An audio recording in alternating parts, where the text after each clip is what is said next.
Hi everyone, welcome back to my channel. It's first day of the school. Vlog ulit ako. First day of the school and katatapos lang po yung aming meeting. So, meron daw interview na gagawin yung principal namin and nag-ano muna siya, rest namin. So, balik kami sa klase namin. Tutuloy namin. At kasama ko dito, sa Eleanor.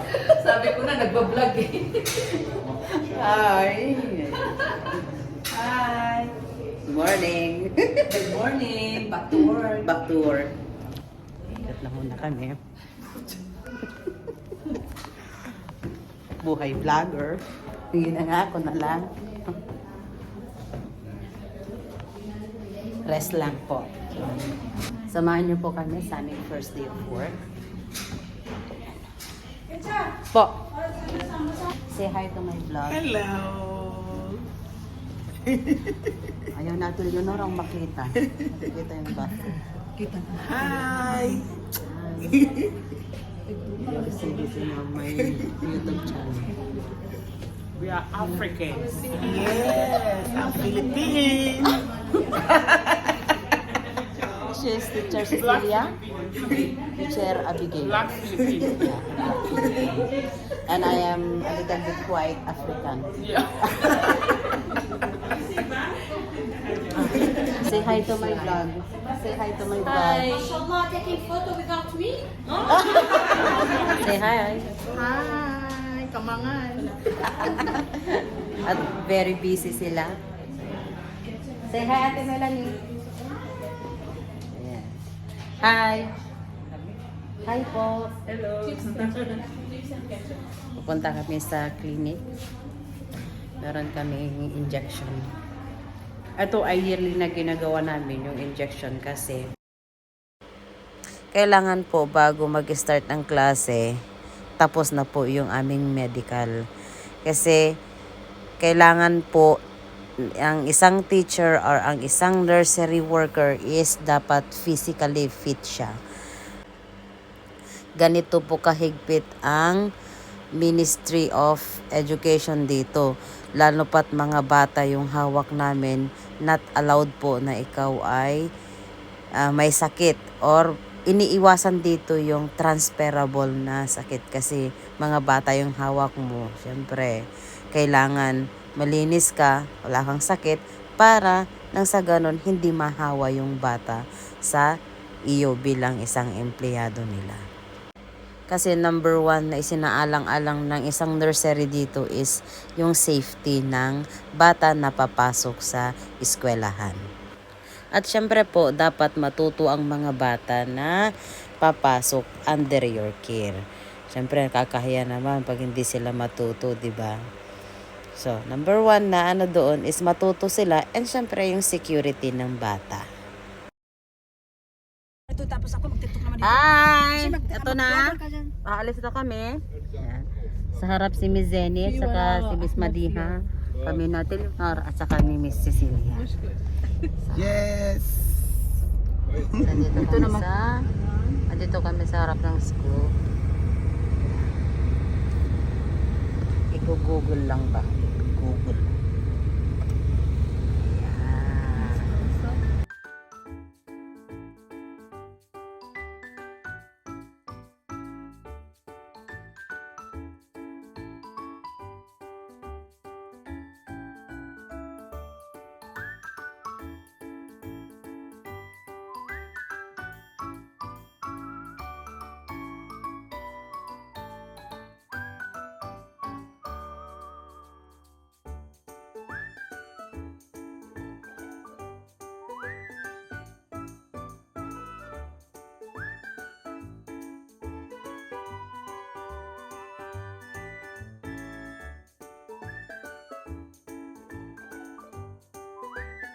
Matam barra. Okay? Come on, please. Let me go here. Okay.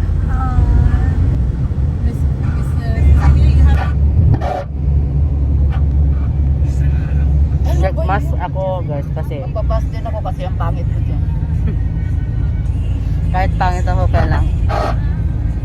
Nagmas ako kasi sobrang init dito. Filter yung video mo? Ayoko mag-filter. Meron man yan. Hindi papakihan pa natin yung sarili natin. Hindi na, ayusin mo na para naman kagalang-galang naman tignan sa video. No ba yun? Dapat kayo na ba yun? Oo. Sa hospital kami. Bizeni.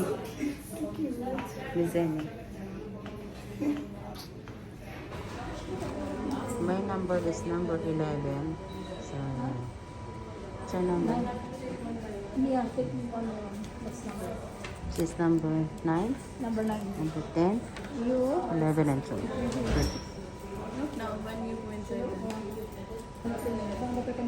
Ito na po, 4. HCV-TT flu vaccine, HCV-13. Ito ang gagawin sa ay, takpan ko yung aking CV. Tapos na po ako, 3 injection scoop. Pero we need this one kasi sa pagtuturo dito kailangan may protection ka kasi hindi natin alam yung mga pwede natin ma-encounter, di ba? Lalo pat mga bata ang hawak natin. So 3 na yung done ko. Ito papakita ko sa inyo. Ito na po ang tapos. Tapos na po kami and we're going home pero sakit-sakit na ng braso ko. 2 dito at isa dito. Sila din. Alam mo ba na? Umaangal kami sa isa't isa. Umiiwas kami sa banggaan. Ayan. Layo-layo kami kasi ayaw namin magkabanggaan.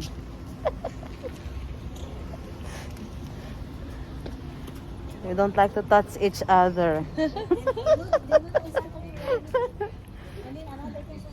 At 11. Past 11 na po. So, uwi na kami sa nursery. Balik na kami sa school.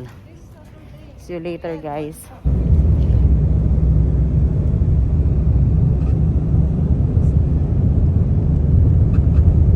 Pauwi na kami sa nursery. We're going back to the nursery.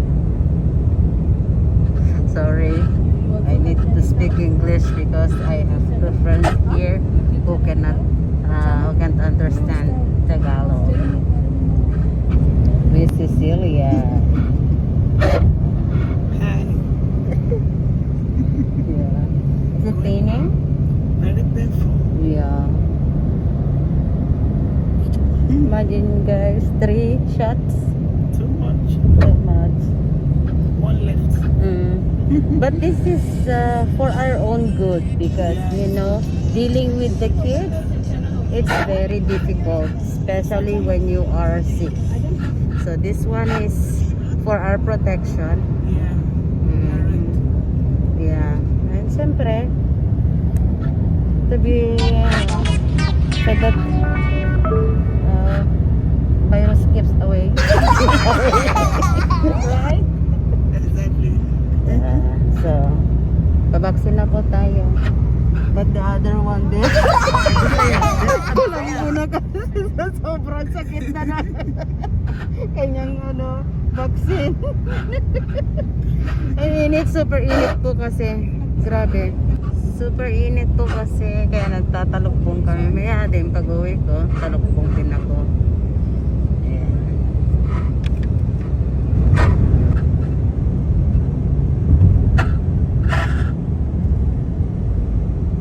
In 600 meters, continue straight onto 7th Ring Road. Sasalita si Mr. Google Map. So malapit na po kami sa nursery.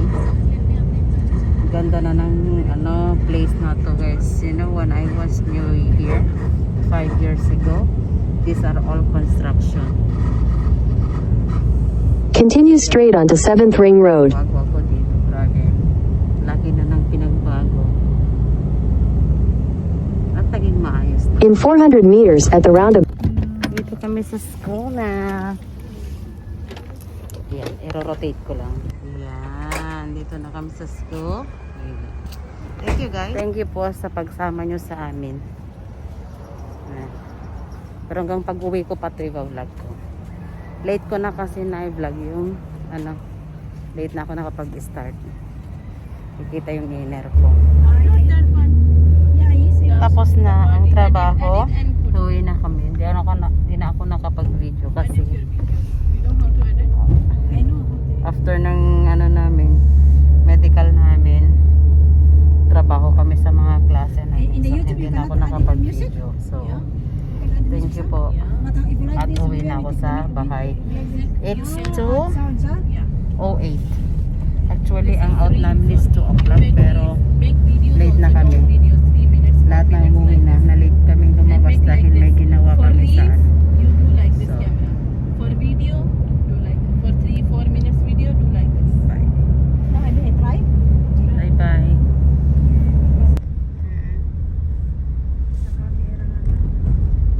Ayan, nag-vlog na rin si Teacher Zenny. Vlog.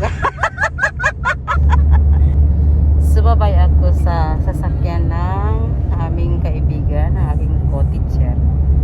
Tapos, idadrop niya ako sa bus stop. And then, sa bus stop, kukuha ako ng bus. Sasakay ako ng bus pa uwi ng Medanhawan. So, I use face mask kasi sobrang init. Grabing init yung dumampi sa balat. Sobrang, may talukbong ako pero mas comfortable ako na naka-face mask. Ayan. See you later.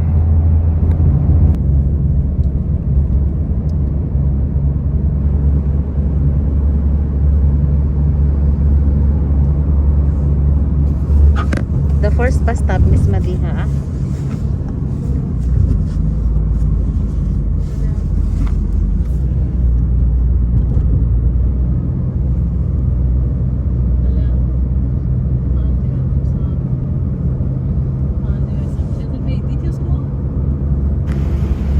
Sinundo ako guys dito sa Sabasalem. I'm sorry.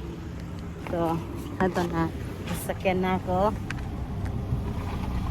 Ayan. Thank you, my loves.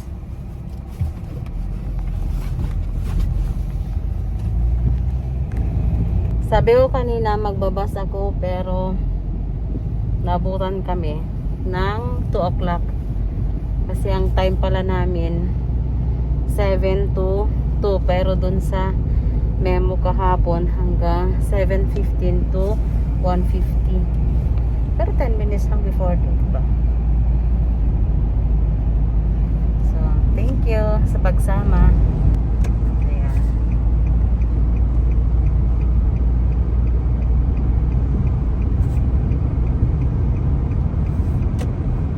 Salamat po.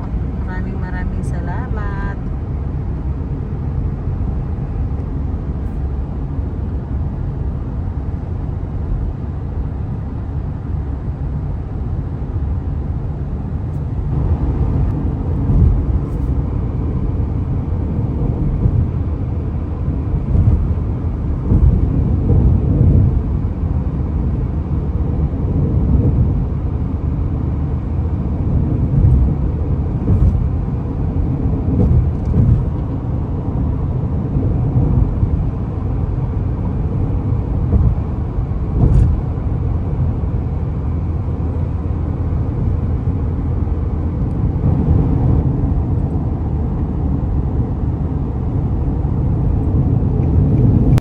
Karating na po kami dito sa bahay po.